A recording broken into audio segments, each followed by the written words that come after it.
कमला जी की बचपन की सखी पुष्पा जी आज बहुत दिनों बाद उनसे मिलने आने वाली थी। जाहिर सी बात है कि इतने दिनों बाद आ रही हैं तो हफ्ता 10 दिन तो रुकेंगी। कमला जी के 2 बच्चे हैं। बड़ी बेटी की शादी हो चुकी है और वो अपने ससुराल में थी और छोटे बेटे अंकुश की शादी अभी हाल ही में हुई थी। आज पुष्पा जी के आने से कमला जी बहुत खुश थी। नीशू बहू, जल्दी से काम निपटा कर तैयार हो जाना, आज तो मेरी बचपन की सखी आने वाली है। और हाँ, ढंग की साड़ी पहनना, पुष्पा बहुत अमीर और हाई फाई है। बड़े रईस और नामचीन खानदान में ब्याही गई थी। नीशू ने हामी भरकर झट से चली गई रसोई में खाने पीने का बंदोबस्त करने। सब कुछ निपटा कर पुष्पा जी के आने से पहले नीशू सज धज कर तैयार हो गई। तभी डोर बेल बजी। पुष्पा जी आ गई। नीशू बेटा, दरवाजा खोल, लगता है पुष्पा आ गई। नीशू के दरवाजा खोलते ही पुष्पा जी खड़ी थी। होशियार, सातिर, चतुर, कोई भी उन्हें पहली बार देखेगा तो वो यही वर्णन करेगा। क्या बहू, माँ बाप ने नहीं सिखाया कि बड़ों का पैर छूते हैं? नीशू ने तुरंत पैर छूकर आशीर्वाद लिया। उनके हाथों से उनका बैग थाम कर अंदर ले गई।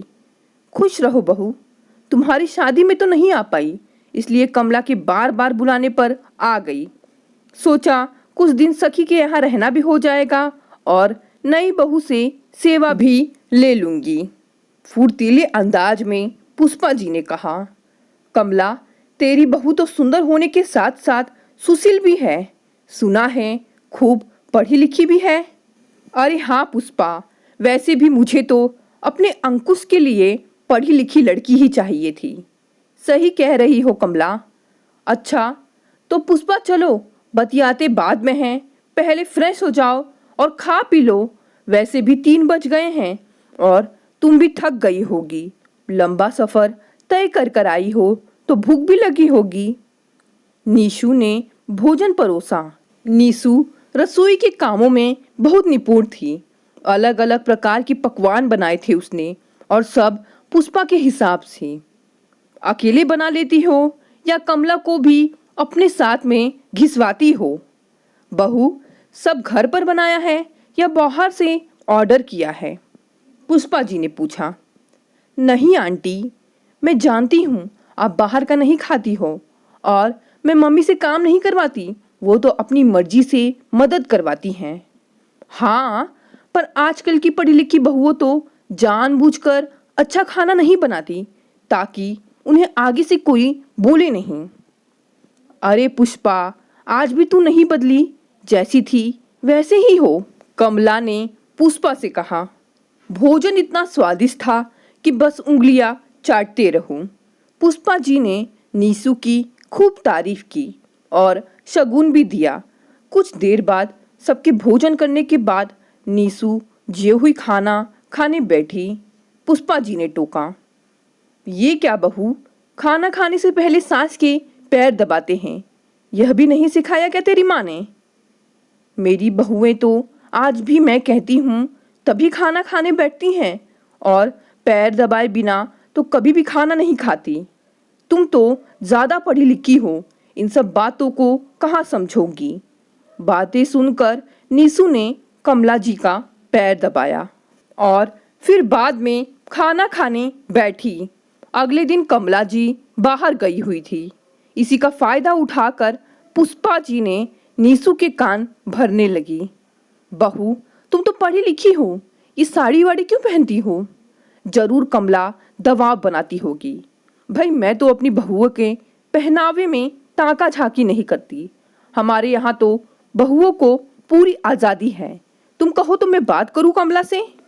तुम्हें बेटी समझकर बता रही हूँ, घर का पूरा काम मत किया करो, नहीं तो कमला को आदत पड़ जाएगी। आधा काम सास के हिस्से रख दिया करो, वरना बहू कम नौकरानी ज़्यादा बन जाओगी। यह क्या, मम्मी जी के सामने कुछ और उनके पीठ पीछे कुछ और। नीशू को उनका यह अंदाज बिल्कुल पसंद नहीं आया। नीशू समझदार थी। वह समझ गई कि पुष्पा जी उनके हंसते खेलते परिवार में फूट डालने का काम कर रही हैं। उसने कहा, नहीं आंटी जी, मम्मी जी ने मुझे मना नहीं किया है। मैं तो खुद ही साड़ी पहनती हूँ और हम दोनों मिलजुल कर घर का काम करती हैं, एकदम माँ बेटी की तरह। 2 दिन में ही उनका यह सब नाटक चलता रहा। बात बात में गलतियां निकालना, सास बहू में फूट डालना, हर बात पर गिरगिट की तरह रंग बदलना।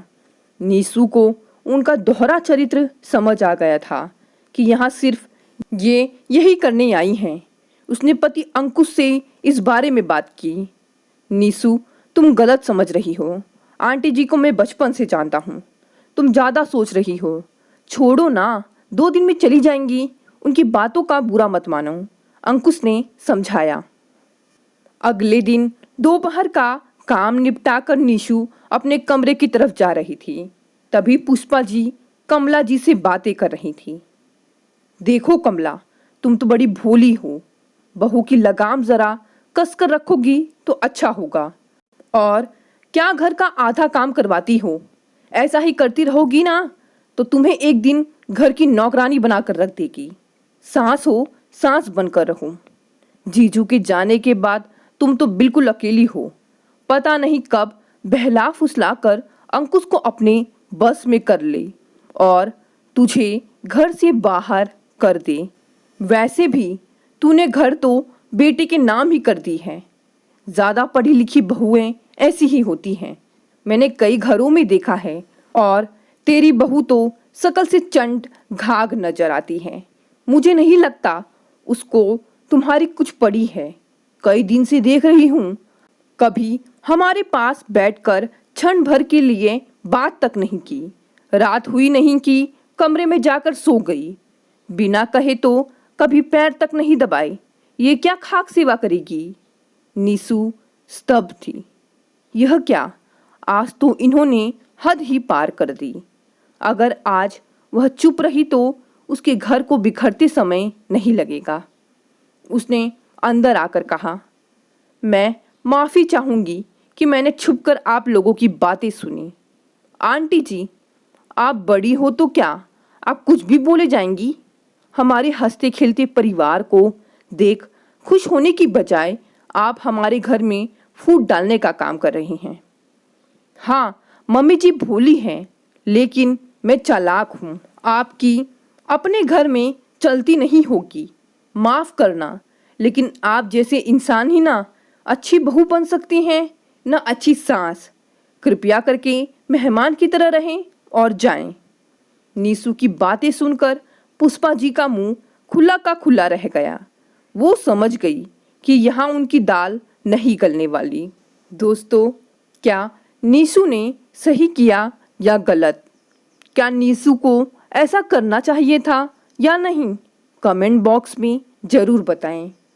अगर आपको कहानी पसंद आई तो इसे लाइक और शेयर करें। अगर आप नए हैं तो इस चैनल को भी सब्सक्राइब करें। धन्यवाद दोस्तों, मिलते हैं अगली कहानी से।